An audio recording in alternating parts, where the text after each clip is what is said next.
Bonjour à toutes et à tous et bonjour à vous, amis doggies. Re-bienvenue, oui, encore une fois dans mon salon pour cette première partie des anecdotes entourant la saison 2 de Dans une galaxie près de chez vous. Et non, vous n'avez pas la berlue, j'ai décidé de couper les vidéos en deux, tout simplement parce que ça fait de longues vidéos et en plus ça garde la chaîne un peu plus active. Et c'est de longues recherches, donc je fais ce que je vois avec mes vidéos. Et encore une fois, la même petite précision, je ne suis pas ici pour discréditer l'œuvre de Pierre-Yves Bernard et Claude Legault, et je ne suis pas en quête de vérité avec vous, les amis doggies, et non, parce que de toute façon, on le sait tous, les deux seules personnes qui ont la vérité, ce sont eux. Oui, nous sommes donc repartis pour l'avant-dernière vidéo qui traite de la saison 2 de Dans une galaxie près de chez vous et on plonge ensemble dans un trou noir des anecdotes entourant la saison 2. Dans mon salon, dans mon salon, dans mon salon, dans mon salon, dans mon salon, dans mon salon, dans mon salon, dans mon salon,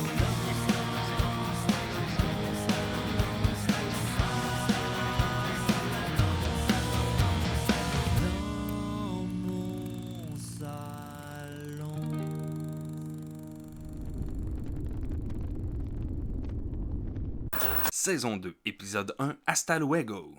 Avec des si, on construit bien des choses. Alors disons que si Mirabella était restée sur le vaisseau, tout en gardant le personnage de Petrolia, eh bien, veut pas, on aurait évité une couple de disputes entre Flavien et Bob. Ouais. Parfois, une image vaut 1000 mots et c'est bien pratique avec la télévision parce que souvent, eh bien, on a de petites métaphores visuelles comme ici. Je suis amoureux de toi, Mirabella. Est-ce que tu veux qu'on sorte ensemble? Malheureusement, ceci image très bien ce qu'on peut ressentir quand ton meilleur ami te dit qu'il t'aime. Saison 2, épisode 2, le minerai. Les objets promotionnels existent depuis belle lurette et sont encore présents dans nos vies et d'après moi, ils vont être encore présents en 2035. Et de plus, si vous l'achetez dans la demi-heure, vous obtenez en prime une cassette vidéo instructionnelle et un livre de recettes. Et on va le dire, c'était déjà rendu un peu quétaine voire has-been d'offrir ce genre de cossin dans les années 90, alors imaginez en 2035. Bon, anyway, le livre de recettes, ça doit être Marie-Lou qui l'a écrit. Section recyclage! Et oui, comme beaucoup d'entre vous l'ont déjà remarqué,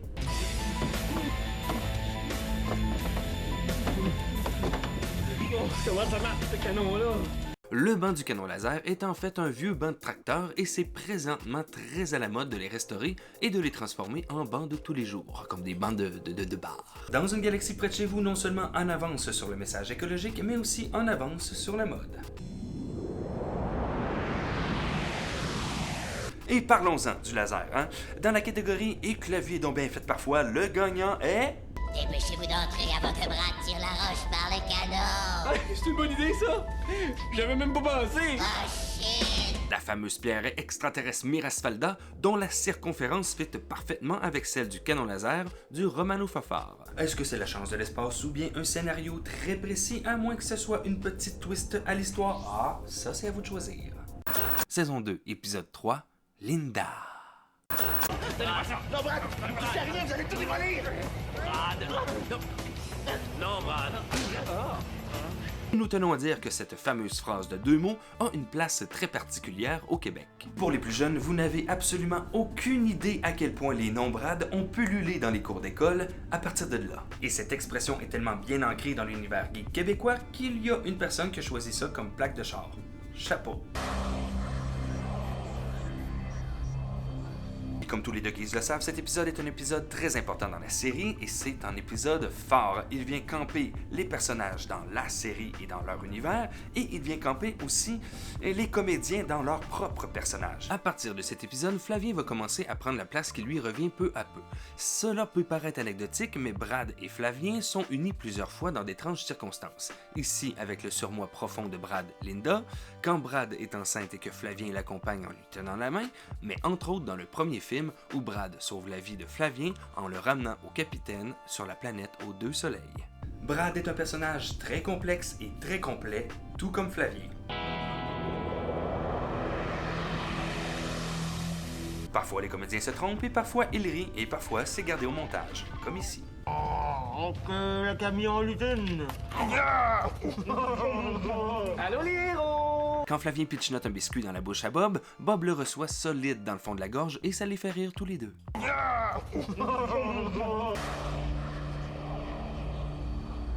Le café. Ah, quel arôme.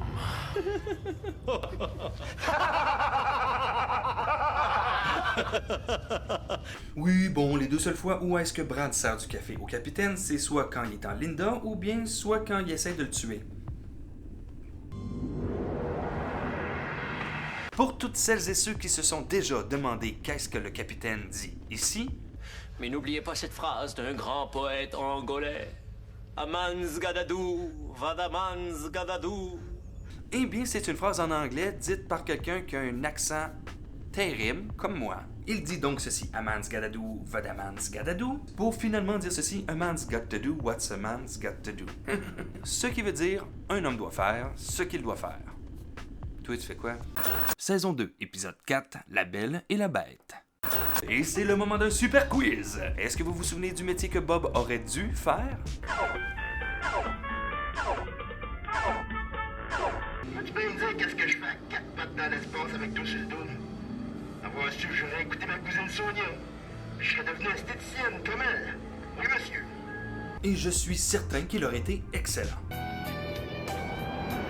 Je sais que je suis pas tout seul. Parfois, je rêve que la série Dans une galaxie près de chez vous ait eu des produits dérivés. Mais sa plus grande déclaration fut... C'est qui le tweet qui a parké son char dans mon stationnement? Oh, c'est beau. Oh, c'est beau. Je devrais m'acheter un T-shirt puis faire écrire cette phrase-là dessus. Et sincèrement, qui n'a pas rêvé de porter fièrement ce chandail? Personne. Le sens du détail apporte souvent un petit plus.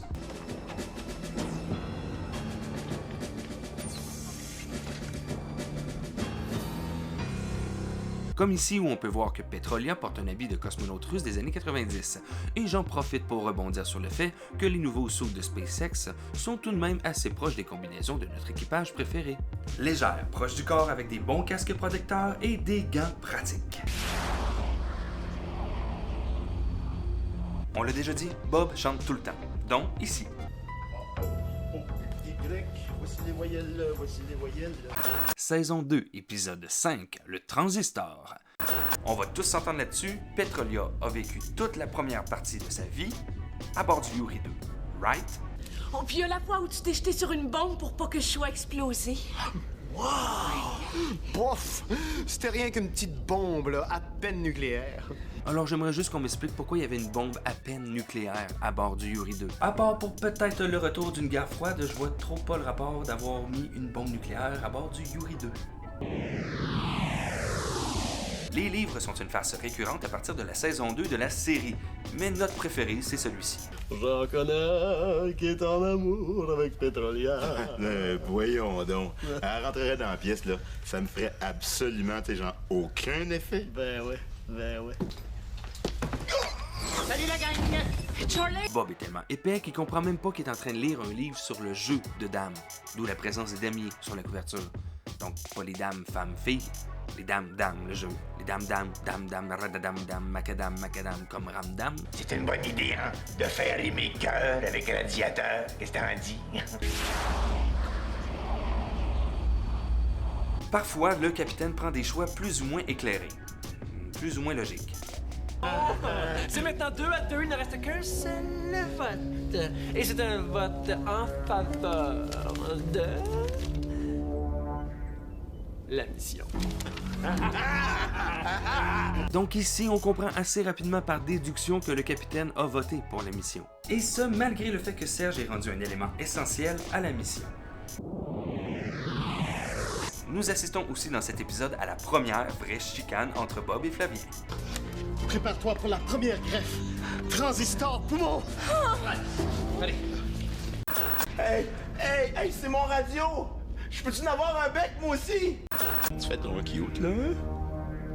Voyons, Bob.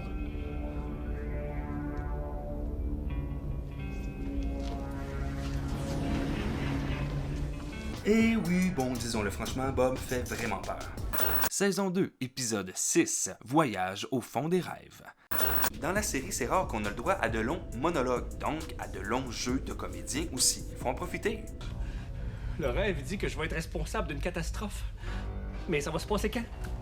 Comment? Est-ce que c'est cette main-là qui va être responsable de la catastrophe? Ou celle-là? Mais dans cet épisode, on a le droit à un monologue d'1 minute de Brad qui est sublime et où on peut voir un Stephen Kreit qui possède son personnage haut la main. Mais j'en peux plus de me faire haïr! Moi, je suis con même. Un moment délectable. Parfois, dans quelques séries, il y a des personnages qui disparaissent sans aucune raison et il n'y a plus jamais de mention faite sur eux. Dans une galaxie près de chez vous, à part Gervais, échappe totalement à ce genre de piège.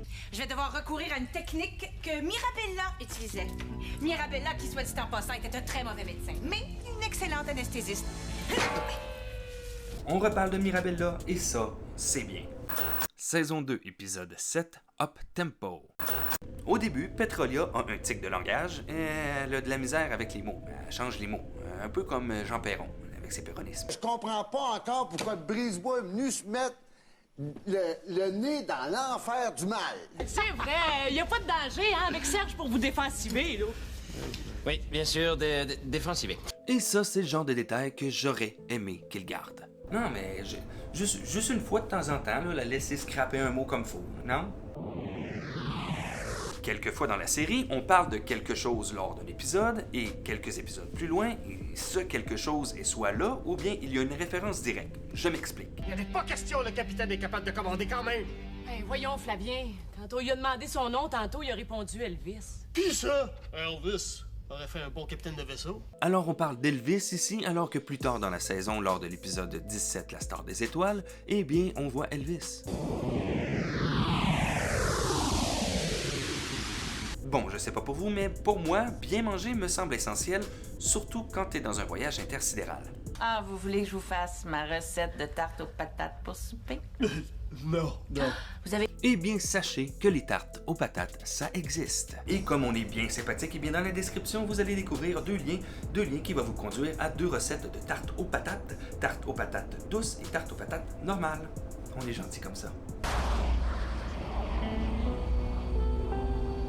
On l'a tous déjà remarqué, et c'est comique, quand le vaisseau bouge, eh bien, les comédiens font n'importe quoi. Mais là, c'est vraiment n'importe quoi.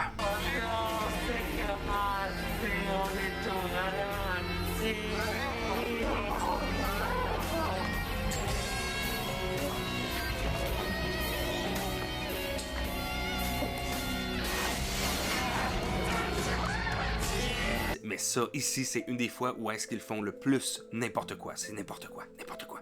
Saison 2, épisode 8, le mime. Ce cher Timim. On va savoir d'où tu viens. Il dit qu'il vient d'une planète lointaine, peuplée uniquement par des mimes. Interprété par M. Christian Vanasse, qui est non seulement un maître mime, mais aussi un humoriste membre des Apartistes depuis 2001.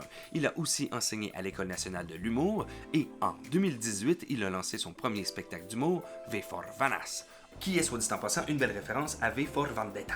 Ah oui, c'est vrai, il a aussi joué à la LNI aux côtés de Claude Legault. Manger des couleurs! Ah! Moi aussi, tu sais, mais ça coûte pas bon, là. Ça arrive quelquefois dans la série où les personnages parlent tous en même temps. Et ça arrive aussi dans la série que les personnages parlent dès le commencement de la take, comme ici. Vous êtes sûr pour le clean switch? Oui, si on l'actionne avec le line sweep, y'a pas de problème. Vous êtes sûr pour le clean switch? Oui, si on l'actionne avec le line sweep, y'a pas de problème. Vous êtes sûr pour le clean switch? Oui, si on l'actionne avec le line sweep, y'a pas de problème. Ce qui ne veut absolument rien dire, et ça, c'est drôle en salle. On a le droit, ici, à la première vraie crise du capitaine. Vous avez fait tout ça sans m'en parler! Mais vous vous prenez pour le capitaine de ce vaisseau! Comme une petite balle qui survive, moi! Ce qui nous a donné le fameux intermède du foyer. C'est un grand classique pour les Doggies, car scénaristiquement parlant, ils ne l'ont pas trop abusé, une fois par saison. Ici pour la saison 2, la saison 3, épisode 9. Il pensait que ça marcherait.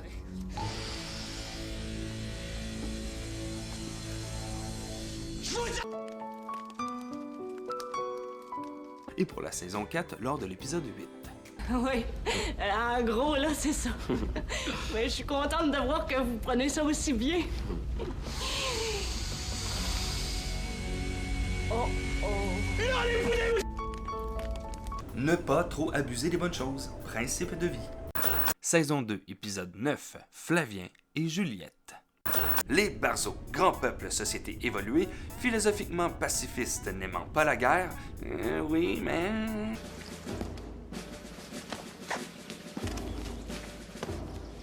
mais qui ont tout de même des fusils qui ressemblent à des M16 et leurs vaisseaux sont équipés de lasers. Capitaine, le bouclier de protection est installé.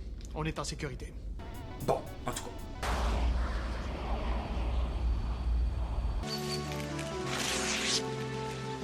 Je m'appelle Laudeline. Je suis un Barzo de la planète Barzotti. Je suis Charles. Flavien, qu'est-ce qui est arrivé au drapeau? Parce que c'est Bob qui s'en est servi comme napperon. Bon, soyons honnêtes, les drapeaux sont laid que Chris et c'est probablement ça la joke. Mais penchons-nous un peu plus sur cette question. À quoi pourrait ressembler le drapeau de la Terre? Personnellement, j'aime bien l'idée de James W. Cadle qui, à la fin des années 60, proposa ce drapeau pour représenter la Terre pour les conquêtes de l'espace. Ou bien, pour les intéressés, en 2015, l'apprenti designer suédois Oscar Pernelfield a créé ce drapeau qui me semble très à propos. En tout cas, ça serait probablement plus à propos que ça. Saison 2, épisode 10, Le Roi. Un autre grand classique pour les doggies, on le sait, parfois les personnages parlent en même temps, et c'est un peu voulu, ils parlent en retrait, mais on peut entendre quand même ce qu'ils disent, ou presque. En tout cas, des fois, il y a des mots qui ressortent.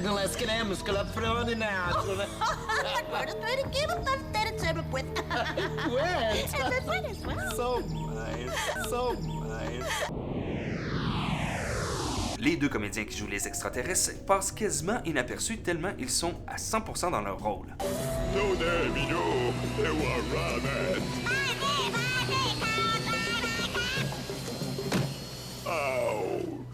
Il s'agit en premier lieu de Suzanne Bolduc qui interprète Thérèse. Elle s'est beaucoup illustrée au théâtre entre 1998 et 2009. Et nous avons ici Monsieur Stéphane Breton qu'on a pu voir dans plus de 15 films dont French Kiss aux côtés de Claude Legault. Avec l'hypogèse physique. Et dans plus de 30 téléséries. Viril et intense. Cherche Lionne intrépide. Et pour ceux qui se demandent c'est quoi le nom de son personnage dans la série, eh bien, il s'appelle Gligou. Et oui, information que l'on peut retrouver sur le CV personnel de Monsieur Breton. Saison 2, épisode 11, Les Esclaves. On vous l'a déjà dit, que vous le vouliez ou non, les choses changent. Monsieur l'agent, je voudrais pas vous déranger. Je vous apporte un plat typiquement terrien, ça s'appelle le pogo. Non, merci. C'est parce que nous autres, les Zubs, on mange juste du bois. Ah. Avis à tous celles et ceux qui aimeraient être policiers de l'espace, eh bien, en 2035, les passoires en guise d'épaulettes sont un élément essentiel du costume officiel des policiers de l'espace. Tenez-vous-le pour dit. Ainsi que pour les pastafariens, bien entendu. Bob est un excellent pilote et un très bon ami, mais Bob, il est pas vite. Bob, il est souvent à côté de la traque. Bob, il comprend jamais rien du premier coup. Sauf ici. Il y a un numéro de série tatoué sur le bras. Il y a une liste avec nos noms dessus.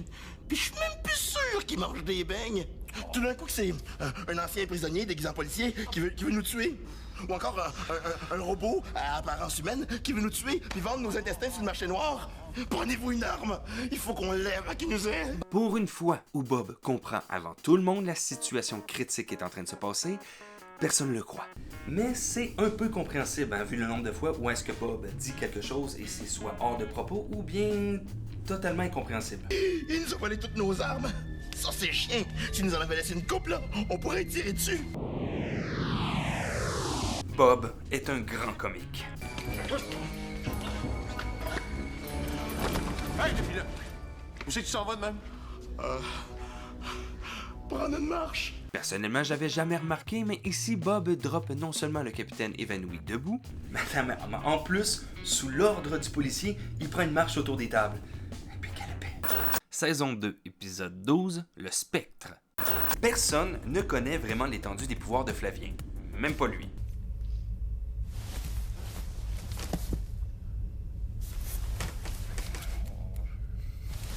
Flavien est si fort qu'il en fait bouger les murs de métal. Pauvre Flavien, obstinément à la recherche de son père. Flavien, prenez votre poste, s'il vous plaît. Mais c'est mon père. Je veux pas qu'il s'en aille. J'ai même pas eu le temps de faire une fugue. Et ce qui est le plus triste dans tout ça, c'est que malheureusement, Flavien, 2 saisons plus tard, va apprendre que son père empeste la charogne. Êtes-vous marié, soleil de toutes mes nuits? Avez-vous des enfants? Et que c'est une grosse merde avec les femmes. Ma mère est morte de chagrin à cause de vous! Comme quoi, parfois, c'est pas vraiment le fun de trouver ce qu'on recherche. Saison 2, épisode 13, Rintintinos. Et oui, Serge, malgré son talent, a quelques petites faiblesses de robot. Si vous me désobéissez, vous serez privé d'huile pendant 1 mois.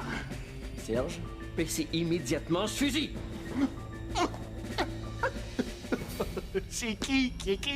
Je t'ai fourré! Bon, ça y est. J'ai un fusible qui vient de sauter.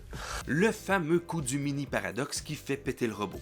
Un classique.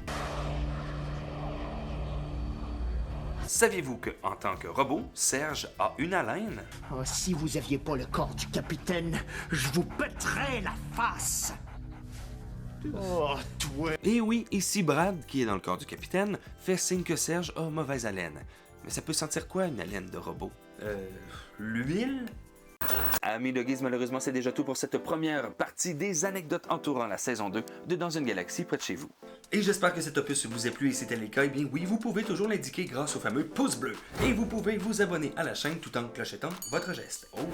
Vous pouvez aussi nous rejoindre sur Facebook ou bien sur Instagram et vous pouvez, oui, bien entendu, partager cette vidéo. Ah oui, et vous pouvez aussi commenter cette vidéo parce que si vous voyez que j'ai fait une erreur, parce que ça se peut, dites-moi-les si vous voyez que j'ai oublié quelque chose.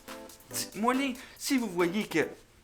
Dites-moi-les! Et pour ma part, eh bien, je vous dis à très bientôt. Prenez soin de vous. Allez jouer dehors, oui, mes amis. Merci de votre visionnement, merci de votre abonnement et merci de partager cette vidéo. On se revoit dans la partie 2. À très bientôt.